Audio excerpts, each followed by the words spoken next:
Hello बहनों, नमस्कार, जय श्री राम। आप सभी के बीच में बहुत ही प्यारा सा सोहर गीत लेके आए हैं। गीत कैसा लगा कमेंट करके ज़रूर बताइएगा, शुरुआत करके सुनिएगा, पूरा गीत का आनंद लीजिए।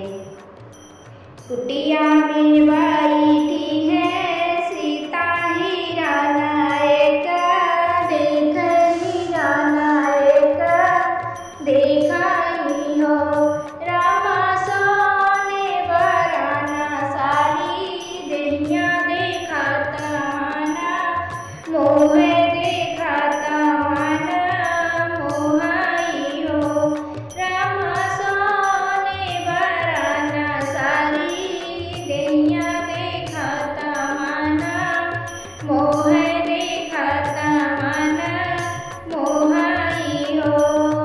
बगली में बैठे रघुनंदन सीता जीवा, चली बोली सीता जीवा, चली बोली हो रामा सोने बरन तेरी, रनमा मनाही मोरा मोहे मनाही मोरा मोहाई हो रामा सोने बरन तेरी, रनमा मनाही मोरा मोहे मनाही मोरा मोहाई हो।